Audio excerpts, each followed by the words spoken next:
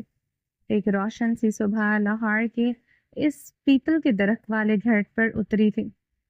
سعدیہ لاؤن سے منسلک کچن میں جلدی جلدی ناشتہ بنا رہی تھی۔ خدیجہ بیگم اس کے سرہانے کھڑی تھی، اس کو کچھ ضروری ہدایات دے رہی تھی، اور وہ خود وہ یخنی میں چمچ چلا رہی تھی۔ زاویار کو ختم ہوئے 1 ماہ بیت چکا تھا۔ ان کی زندگیاں معمول پر آ رہی تھی۔ خیام قریشی کی نہ صحیح مگر خدیجہ بیگم کی، کیونکہ ان کے نزدیک زاویار نے جو بویا وہی کاٹا، اور ان کے لیے یہ کافی تھا۔ ان کی بیٹی نے ان کے پاس صحیح سلامت پہنچ گئی تھی، اور ان کا شوہر اب ٹھیک تھا۔ رشتہ دار تعزیت کے لیے آتے تھے، مگر خیام قریشی کو ڈاکٹر سے منع کر دیا تھا کسی بھی ایسی بات سننے یا کرنے سے جن سے ان کا بلڈ پریشر بڑھنے کا خدشہ ہو۔ اس لیے خدیجہ بیگم خود ہی آنے والوں کو دیکھ لیتی تھی۔ بی بی، صفا ابھی تک نہیں جاگی کیا؟ سعدیہ نے پراٹھا توے پر ڈالتے ہوئے پوچھا۔ میں نے جگا دیا تھا، فجر پڑھ کر دوبارہ سو گئی ہوگی، انہوں نے مسرور سے انداز میں جواب دیا تو سعدیہ نے سر ہلا دیا۔ کیا آپ کو نہیں لگتا کہ صفا بہت بدل سی گئی ہے؟ سعدیہ کام کے بیچ ان کے ساتھ ہلکی پھلکی باتیں کرتی رہی۔ سعدیہ، میری بیٹی ایک سروائیور ہے۔ وہ جب یہاں سے گئی تھی تو صفا قریشی تھی، میری صفا جس کو کبھی گرم ہوا نے نہیں چھوا تھا۔ ہاں، سوائے ساتیار کے، سعدیہ نے یاد دلانا لازمی سمجھا۔ صفا کو بے شک خدیجہ بیگم نے ناسوں میں پالا تھا، مگر وہ پھر بھی زاویار کے ٹارچر سے بچا نہیں پائی تھی، جس کا ایک گہرا اثر صفا کی شخصیت پر موجود تھا۔ خیر، وہ باتیں مت دہرایا کرو، میں نے بہت کچھ سہا ہے سعدیہ، اس لیے وہ اب پہلے جیسی نہیں ہے۔ انہوں نے افسوس سے سر جھکائے ہی اپنا کام جاری رکھا۔ اوپر سیڑھیاں چڑھیں تو وہ 2 کمرے چھوڑ کر اس کا کمرہ تھا۔ کمرے کی کھڑکی مشرق کی جانب کھلتی تھی۔ وہ اس وقت ایک سفید کھردرے سوٹ میں ملبوس تھی، خدر کے سوٹ میں ملبوس تھی، جس پر ہلکا ہلکا سا سرخ رنگ کے دھاگے سے کام ہوا تھا۔ گلے میں سرخ دوپٹہ، سنہری بال ایک اونچی چوٹی میں بندھے ہوئے تھے، اس کی گردن کی پشت پر جھول رہے تھے۔ وہ سینے پر بازو لپیٹے سورج کی سنہری کرنوں کا لمس اپنے چہرے پر محسوس کر رہی تھی۔ گلاس ونڈو سے دکھائی دیتا سنہری سورج اپنے ساتھ زندگی کی نوید لے آیا تھا۔ وہ یوں ہی وہاں کھڑی رہی۔ سامنے لان میں ایک منظر تھا۔ اس منظر میں وہ ایک ڈھیلی سی بنا تینوں کی سیاہ شرٹ اور سیاہ ڈھیلا سا ٹراؤزر پہنے ورزش کر رہا تھا۔ وہ وہاں پش اپس کر رہا تھا۔ اس کے بال اس کے ماتھے پر گرے ہوئے تھے۔ وہ دلکش شربتی آنکھوں والا شہزادہ اپنے کسرتی سینے اور بازوں کی نمائش بڑے فخر سے کر رہا تھا۔ وہ مسکرا دی۔ اسی دوران ایک چھوٹی سی 3 سالہ بچی چھوٹے چھوٹے قدم اٹھاتی اس جانب آئی اور آ کر اپنے باپ کی پیٹھ پر سوار ہو گئی۔ دینا، وہ پش اپس کرتا رہا، مگر ایک پل رک کر اس نے دینا کو اپنی پیٹھ پر ایڈجسٹ کر لیا۔ دینا نے اس کے بالوں کو جو اس کی گردن کے پشت کو ڈھک دیے تھے، ان کو کس کر پکڑ لیا۔ دینا، کیا کر رہی ہو میری پرنسس؟ اس نے مصنوعی رونے والے انداز میں کہا تو دینا کا معصوم سا کہکا گونجا۔ بابا، دینا، بابا۔ وہ خوشی خوشی اس پر اپنا حق جتا رہی تھی۔ بالکل، صرف دینا کے بابا؟ وہ بھی خوشی سے مسکرا دیا۔ اب ان دونوں باپ بیٹی کے کہکے فضا میں گونج رہے تھے۔ وہ وہاں کھڑی اس خوبصورت منظر کو دیکھ رہی تھی۔ صفا، عقب سے آئی آواز تو وہ منظر ہوا میں ہی کہیں تحلیل ہو گیا۔ اس نے ایک پل کے لیے آنکھیں جھپکیں اور مڑ کر دیکھا سعدیہ کھلے دروازے میں کھڑی تھی۔ پھر اس نے مڑ کر دوبارہ لان کی جانب دیکھا، مگر منظر خالی تھا۔ وہ پاکستان میں تھی، مگر ہر رات سونے سے پہلے جو آخری منظر اس کی آنکھوں کے سامنے ہوتا تھا وہ مصر میں گزرا کوئی لمحہ ہوا کرتا تھا، اور اس کی ہر صبح بھی مصر کی کسی خوبصورت یاد سے ہی طلوع ہوا کرتی تھی۔ اور اس کے درمیان وہ بس مصروف رہتی تھی۔ ہاں، وہ دوبارہ مڑی۔ ناشتہ تیار ہے؟ سعدیہ نے اس کی خالی آنکھوں میں جھانکا۔ میں آ رہی ہوں، صفا نے مسکرا کر جواب دیا اور ایک آخری بار منظر دیکھا۔ وہ خالی تھا، پھر اس نے پردہ برابر کر دیا۔ نیو یارک سٹی میں اس وقت ابھی رات ہو رہی تھی۔ کتنا عجب اتفاق ہے کہ ایک ہی دنیا میں ہی ایک ہی سورج ہونے کے باوجود کہیں تاریک ہے تو کہیں اجالا۔ یہ تضاد بہت خوبصورت ہے۔ خدا کی بنائی ہر شے میں تضاد موجود ہے۔ ایک سفید ٹائلوں والا گھر جس کی چھت پر سرمئی ٹائلز لگی ہوئی تھی۔ پینٹاگون شکل کے دو فرنٹ تھے، ایک کا رخ مشرق کی جانب تو دوسرے کا رخ شمال کی جانب۔ وہ خوبصورت مگر چھوٹا سا گھر اس وقت سیاہ رات کی لپیٹ میں تھا۔ شمال کی جانب بڑی بڑی 6 گلاس ونڈوز تھیں جن پر پردے گرے تھے۔ وہ ونڈوز لاؤنج میں تھی اور آخری ونڈو کے بعد ایک دروازہ تھا جو سامنے لان میں کھلتا تھا۔ اس دروازے سے لان میں اترنے کے لیے چھوٹے چھوٹے 4 زینے بنے ہوئے تھے۔ ان کے گرد لوہے کی گرل لگی ہوئی تھی جو رخ مشرق کی جانب تھا۔ اس کے سامنے 2 گلاس ونڈوز تھے اور اوپر منزل کی دیوار میں ایک گلاس ونڈو کے ساتھ ایک اور ونڈو تھی جو غالباً بالکنی تھی۔ اس کا گلاس ڈور بھی بند ہی تھا، جبکہ شمال کی جانب بالائی منزل پر ایک بڑی سی گلاس ونڈو تھی جس کے 3 حصے تھے اور وہ الگ الگ پٹ سلائیڈ ہوتے تھے۔ لان زیادہ بڑا نہ تھا مگر اتنا تھا کہ وہاں بچے کھیل سکتے تھے اور چہل قدمی کی جا سکے۔ چھوٹا سا گیٹ کھلا تو ایک آدمی چلتا ہوا اندر داخل ہوا۔ وہ لان میں سے چلتا ہوا آیا۔ لان میں بیرونی دیوار کے ساتھ ساتھ پودے لگائے گئے تھے اور اس طرح کی دیوار کے ساتھ ساتھ بڑے بڑے سبز پودے لگائے گئے تھے۔ وہ شخص ایک سفید ڈریس شرٹ میں اور پینٹ میں ملبوس تھا اور اس کے ایک ہاتھ پر اس کا کوٹ ٹنگا ہوا تھا اور دوسرے ہاتھ میں ایک بریف کیس تھا۔ چمکتے جوتے اور ماتھے پر گرتے سیاہ بال۔ لان میں لگی چھوٹی چھوٹی لائٹس سے اس کے چہرے کے نقوش واضح ہوئے۔ وہ شربتی آنکھوں والا ایک کسرتی وجود کا مالک مرد تھا جو چھوٹے چھوٹے قدم اٹھاتا وہ 4 زینے چڑھ گیا۔ اس کے ہاتھ میں چابی تھی۔ اس نے وہ چابی گھمائی تو وہ لکڑی کا دروازہ کھلتا چلا گیا۔ لاؤنج میں ایک صوفہ سیٹ اور بس ایک LED ٹیبل اور ایک ملحقہ کچن اور لاؤنج کے بیچ ایک چھوٹی سی پارٹیشن بنائی گئی تھی اور پارٹیشن کے پاس ایک ڈائننگ ٹیبل تھا جس کی 4 کرسیاں تھیں۔ اس نے اپنا کوٹ ایک بڑے صوفے پر اچھالا اور وہ بریف کیس ہاتھ میں پکڑے ہی کچن کی جانب بڑھ گیا۔ اس نے وہ بیگ کچن کاؤنٹر پر رکھا اور فریج کھولی، پانی کی ایک بوتل نکالی اور کیبنٹ سے ایک گلاس نکال کر کاؤنٹر پر رکھا۔ پانی گلاس میں اڈیلا اور بوتل واپس فریج میں رکھ کر مڑا۔ اس نے ایک ہاتھ سے پانی کا گلاس لبوں سے لگایا اور دوسرے ہاتھ سے اس کیس کا لاک کھولا۔ پانی ختم ہو گیا تو گلاس واپس رکھا۔ اب وہ دونوں ہاتھوں سے اس کیس کو کھولے کھڑا تھا۔ اس کیس میں کچھ کاغذات تھے۔ اسی دوران اس کی پین کی جیب میں موجود موبائل پر ایک نوٹیفیکیشن آیا۔ اس نے اسی طرح کھڑے کھڑے موبائل سامنے کیا۔ مزید کوئی تحقیق کاری کرنے کا ارادہ ہے تو ترک کر دو، نہ تو تم میرے داماد ہو اور نہ میں تمہارا سسر۔ مختصر سا پیغام تھا۔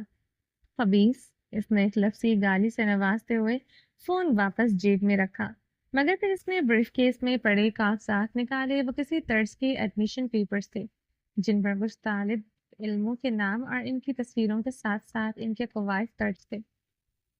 ابراہیم نے کچھ دیر ان کاغذات کو کھنگالا اور پھر واپس اسی بریف کیس میں رکھ دی۔ وہ ابھی کھڑا بریف کیس کے لاک بند کر رہا تھا کہ اس کو اپنی ٹانگوں کے پاس کسی کا لمس محسوس ہوا۔ اس نے جھک کر دیکھا تو وہاں ایک چھوٹی سی بچی کھڑی تھی جس کے آدھے بال ایک پونی میں بندھے تھے اور باقی کے بھورے گھنگرالے بال اس کی گردن پر بکھرے ہوئے تھے۔ وہ ایک سفید رنگ کا پھولا ہوا فراک پہنے مگر ننگے پاؤں اپنے ہاتھ ہوا میں بلند کیے کھڑی تھی۔ میری پرنسس، اس نے چھپ کر دینا کو اپنی گود میں اٹھایا۔ دینا، بابا۔ اس نے اپنے چھوٹے چھوٹے ہاتھ ابراہیم کے چہرے پر پھیرے۔ تازہ شیو کیے چہرے پر چھوٹے چھوٹے بال ابھرے ہوئے تھے۔ وہ کھردراز سا لمس دینا نے اپنی ہتھیلیوں پر محسوس کرتے ہاتھ پیچھے کھینچا۔ اب کیا ہوا؟ کرو پیار بابا کو، کہتے اس نے اپنا چہرہ دینا کے چہرے سے مس کیا۔ اس کی داڑھی دینہ کو چبھ رہی تھی. وہ کہکے لگاتی پیچھے ہٹی. اس کو گدگدی ہو رہی تھی. اب بتاؤ کروں میں پیار بابا کو؟ وہ اس کی گدگدی کرتا ہوا لاؤنج میں لے آیا اور اس کو لیے صوفے پر بیٹھا. دینا نے اس کے گلے میں باہیں ڈال دی. وہ اس کا انتظار کر رہی تھی. سویا کیوں نہیں میرا بیٹا ابھی تک؟ وہ اس کے بال سہلا رہا تھا. دینا خاموشی سے اس کے ساتھ لگی رہی. چینج بھی نہیں کیا ابھی تک دینا نے. نو بابا. دینا مس پاپا. وہ بولتی تو شربتی آنکھیں تعریف ہو گئی تھی. دل میں ٹیس اٹھی تھی. اس سے پہلے کہ وہ ٹیس اس کو دور کہیں گھسیٹ کر لے جاتی اس کو ایک اور آواز میں متوجہ کیا. بابا آپ آ گئے. وہ یاقوت تھا. اپنے نائٹ ڈریس میں منہ سے پہنے ہوئے وہ بکھرے سے بال لیے جمائی روکتا ہوا اس کے پاس آ کھڑا ہوا. ابراہیم نے مسکرا کر اس کو دیکھا اور پھر اس کو بھی اپنی آغوش میں لے کر پیار کیا. آپ لوگ سوئے نہیں ابھی؟ وہ یاقوت کے بالوں میں انگلیاں چلاتا پوچھ رہا تھا. بس سو ہی گیا تھا مگر آپ کی اور دینا کی باتوں سے اٹھ گیا. اس نے جھوٹ بولا. اور جیسے میں جانتا نہیں کہ اس گھر کا ہر کمرہ ساؤنڈ پروف ہے. ابراہیم نے اس کا جھوٹ فوراً پکڑ لیا. اچھا ٹھیک ہے میں انتظار کر رہا تھا آپ کا. اور دینا بھی. اس نے ہار مانی.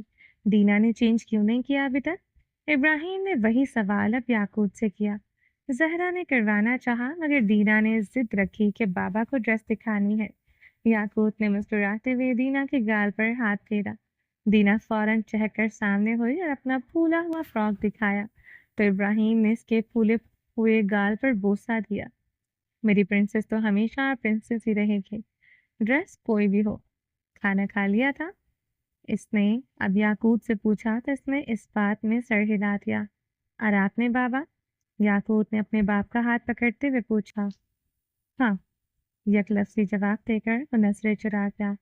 بابا یو نو واٹ آپ کو جھوٹ بولنا نہیں آتا. یاقوت نے کہا تو ابراہیم دینا کو اٹھائے ہی اٹھ کھڑا ہوا.